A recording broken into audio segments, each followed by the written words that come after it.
કેમ છો બધા? તો જે આપણે કપાસમાં ઉતાર થતો હતો ધૂના લીધે તો તેની દવા હું લાવી દીધી છે અને આપણે અહીંયા લાવીને તેને ટેંગાડી દીધી છે. તો તેમાંથી પહેલાં તો હું દવા કાઢું, કેમ કે આપણે ઘરે ના રખાય દવા. આપણે જ્યારે પણ દવા લાવીએ એટલે હું ડાયરેક્ટ ખેતરમાં જ લાવી દઉં છું તેને, અને ખેતરમાં જ લાવીને આ જગ્યાએ આવી ક્યાંક જગ્યાએ મેલી દઉં છું.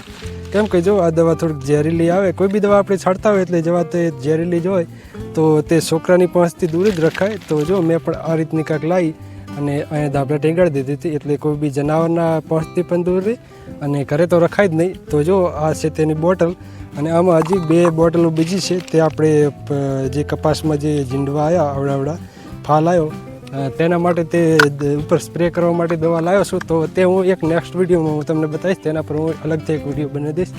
તો પહેલાં તો જો આવી બોટલ છે, તો તે આપણે હું તેમને પહેલાં તો છોડ બતાવું કે છોડ કઈ રીતનો તે બરી જાય રહ્યો છે, કરમાઈ જાય રહ્યો છે હેંધું ખાવાના લીધે. તેના મૂળિયા ખાઈ જાય છે. અને આ કઈ દવા છે અને કઈ પ્રકાર તે કામ કરે છે, તેમાં કયા કયા તેના એલિમેન્ટ્સ અંદર હોય છે. તો તે ચલો પહેલાં તો હું તમને તે છોડ જોડે લઈ જાઉં, કેમ કે જો આપણે અત્યારે તે ખેતરમાં જતો અને અહીંયા તો તમને નહીં દેખાતું હોય, પરંતુ અમુક જગ્યાએ જે એવા છોડ થયા છે. તો પહેલાં તો તે છોડ જોડે આપણે જઈએ. અહીંયા પહેલાંનો છોડ બરેલ છે, તે કમ્પ્લીટ જુઓ તેવો કરમાઈ ગયો છે, સાવ સુકાઈ ગયો છે.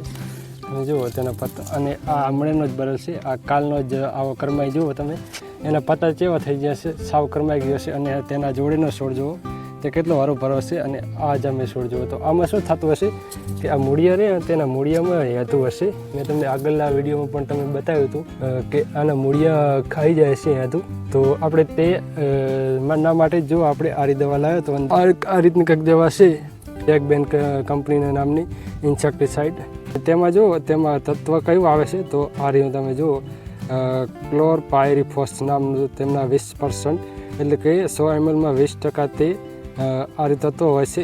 ઈસીનો મતલબ થાય છે કે તે પાણીમાં કમ્પ્લીટ દ્રાવ્ય થઈ જાય છે. તો આ પ્રકારનું કાંઈક તેમાં આપણે દવા લાવ્યા છે નાખવા માટે.